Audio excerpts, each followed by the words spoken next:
এরপরে প্রশ্ন হলো, ছুটে যাওয়া নামাজের রাকাতগুলো নিজে আদায় করার সময় সূরা মেলাতে হবে কিনা।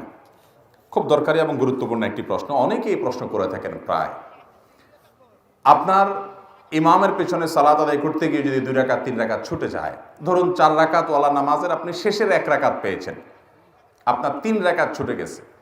এখন এই রাকাতগুলো আপনি কিভাবে আদায় করবেন? এখানে 2টা দিক আছে, একটা হলো কেরাত পাঠ, আরেকটা হলো বৈঠক। এই বৈঠক এবং সূরা ফাতিহার সাথে অন্য সূরা মিলানো, এগুলো আপনি কিভাবে করবেন? সূরা ফাতিহার সাথে অন্য সূরা মিলাবেন কি মিলাবেন না, এবং বৈঠক কোন হিসাবে করবেন? এটার উত্তরে আমরা বলবো, বৈঠকের বিষয়টা খুবই সহজ।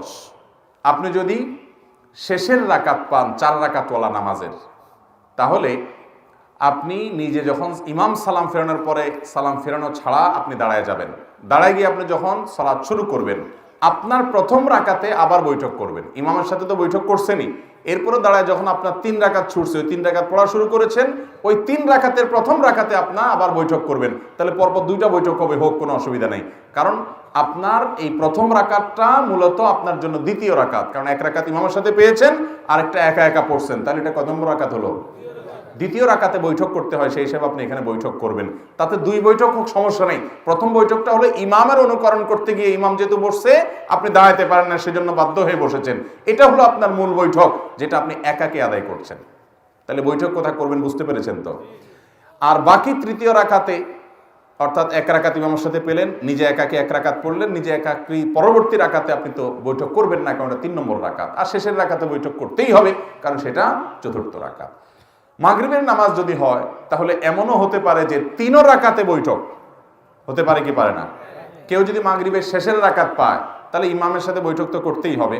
তার 2 রাকাত ছুটছে, তাহলে সেই 2 রাকাতের প্রথম রাকাতে আবার বৈঠক করা লাগবে কি লাগবে না? কেন লাগবে? কারণ সিরিয়ালে এটা কত? দ্বিতীয়। তা দ্বিতীয় হওয়ার কারণে বৈঠক করতে হবে। তাহলে একবার ইমামের সাথে বৈঠক করছে, ওইটাতে বৈঠক করার কথা ছিল না প্রথম রাকাত, কিন্তু যেহেতু ইমামের সাথে ছিল, এই জন্য বৈঠক করতে হয়েছে। আবার নিজের প্রথম রাকাতে বৈঠক করেছে, কারণ সিরিয়ালে দ্বিতীয়। আর শেষের রাকাত, আর রাকাত আছে একটা ইমামের সাথে পাইছে, একটা নিজে নিজে বৈঠক করছে, আর একটা রাকাত আছে 3 রাকাত। তাহলে 3 নম্বর রাকাতে বসতেই হবে। তাহলে মাগরিবের 3 রাকাতে বৈঠক হতে পারে, এমনও সিস্টেম হতে পারে। তাহলে বৈঠকের বিষয়টা ক্লিয়ার, ঠিক আছে? এবার আসেন সূরা মিলানো।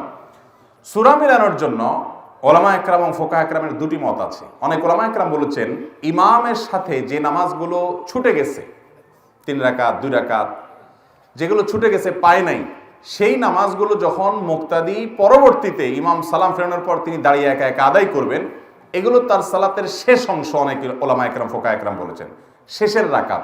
ইমামের সাথে যেগুলো পাইছে সেগুলো প্রথম দিককার রাকাত, আর যেগুলো ছুটে গেছে সেগুলোকে শেষের রাকাত গণ্য করেছেন। যারা শেষের রাকাত গণ্য করেছেন, সেই মত অনুযায়ী সূরা মিলাবেন না।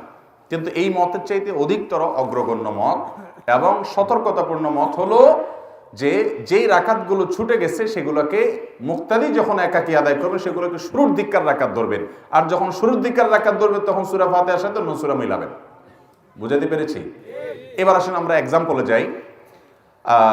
4 রাকাতওয়ালা নামাজ, শেষে 1 রাকাত পাইছেন ইমামের সাথে, ইমাম সালাম ফিরাই ফেলেছে, আপনি সালাম ফেরাবেন না। ইমামের সালাম দোনো দিকে ফেরানো হয়ে গেছে, তারপর আপনি দাঁড়িয়ে আপনার ছুটে যাওয়া সালাত আদায় করবেন। ছুটে যাওয়া সালাত যখন আদায় করছেন, আপনার প্রথম রাকাতে সূরা ফাতিহাও পড়বেন, সাথে সূরাও মিলাবেন। কেমন যেন আপনি সালাতের প্রথম অংশের রাকাতগুলো ছুটে গেছে ইমাম সাহেবের সাথে, সেগুলো আদায় করতেছেন। একইভাবে আবার দ্বিতীয় রাকাতেও সূরা ফাতিহার সাথে সূরা মিলাবেন।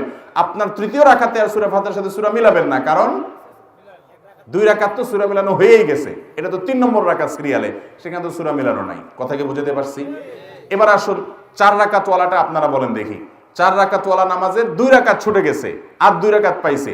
তাহলে ইমামের সালাম ফেরানোর পর দাঁড়ায় যখন 2 রাকাত পড়বে, সেই 2 রাকাতে সূরা ফাতিহার সাথে সূরা মিলাবে না মিলাবে না? কেন মিলাবে? কারণ কেরাতওয়ালা 2 রাকাত তার ছুটে গেছে, সূরা ফাতিহার সাথে সূরা মিলানো 2 রাকাত তার ছুটে গেছে। তাছাড়া ওই 2 রাকাত তার নামাজের যেগুলো সে পরে আদায় করতেছে, এটা নামাজের প্রথম অংশ ধরা হচ্ছে, যার কারণে সাথে সূরা মিলাবে। যদিও ফোকাহ একরামের আরেকটা মত আছে, কিন্তু এই মতটা অধিকতর সতর্কতাপূর্ণ। কথা কি বুঝতে পারছেন? তাহলে এই নিয়মে ছুটে যাওয়া রাকাতগুলো আপনি আদায় করবেন, ইনশাআল্লাহ বিইذনিল্লাহ সালাত হয়ে যাবে।